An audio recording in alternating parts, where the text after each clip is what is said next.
Yang membuat elektabilitas Pak Jokowi tertinggi tetapi tidak bisa menyentuh angka 60%, salah satunya ini.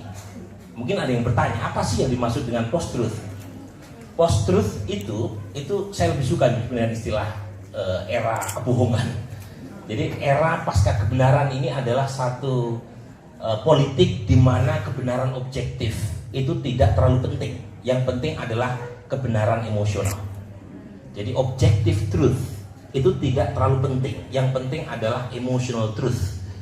Dan ini terjadi bukan hanya di Indonesia. Ini terjadi di belahan dunia yang lain.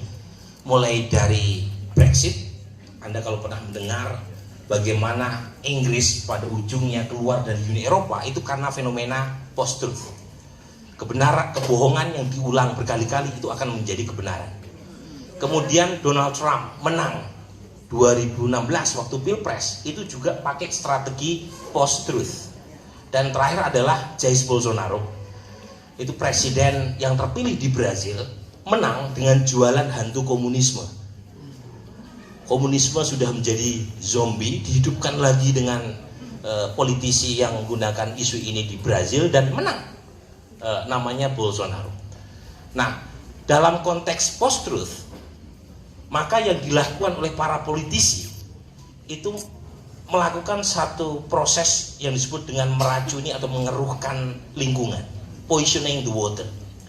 Jadi Donald Trump menang itu dengan menembak para produsen dan lembaga yang memproduksi data. Dia tembak BPS-nya Amerika Serikat. Dia bilang bahwa tidak benar di zaman Obama kemiskinan mengalami penurunan. Padahal faktualnya di periode kedua Obama berhasil menurunkan kemiskinan dan pengangguran.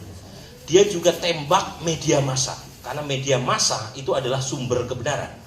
Dia bilang waktu kampanye tahun 2016, jangan tonton CNN. CNN itu fake news, tontonlah Fox News.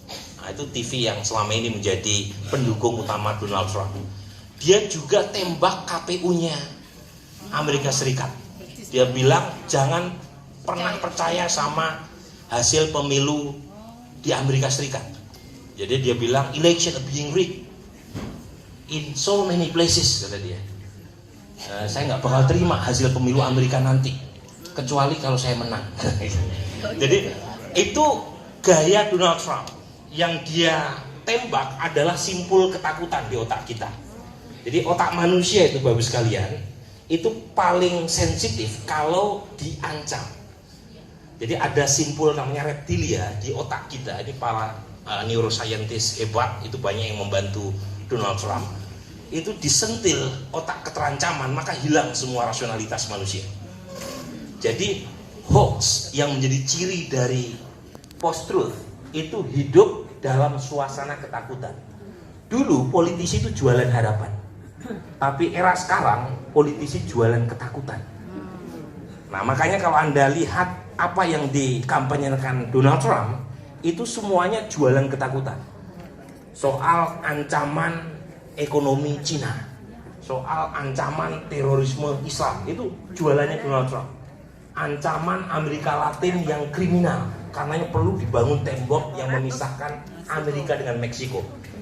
Itu simpul keterancaman manusia yang digerakkan oleh Donald Trump dan berhasil. Orang kalau sudah benci, merasa terancam, maka hilang rasionya. Makanya hoax yang menjadi ciri dari post-truth itu nggak ada kaitannya dengan rasio dan IQ manusia. Jadi saya nggak setuju sama Rocky Gerung yang bilang hoax itu kaitannya dengan IQ orang Indonesia yang rendah. Bukan, nggak ada kaitannya. Di Amerika itu 8 kampus terbaik masuk jajaran 8 dari 10 kampus terbaik dunia, 8 ada di Amerika. Tapi toh mereka bisa memilih Donald Trump yang terbukti secara saintifik memproduksi hoax 8 kali sehari. 8 kali sehari. Itu pun bisa menang. Makanya hati-hati. Nah, kita hidup dalam suasana itu sekarang.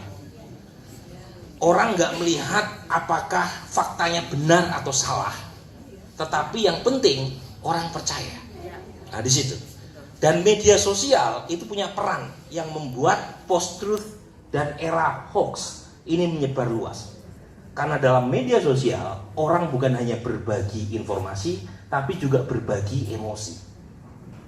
Nah sekarang emosi itu yang dikelola, dinaikkan, ditwist gitu ya untuk menyerang Pak Jokowi.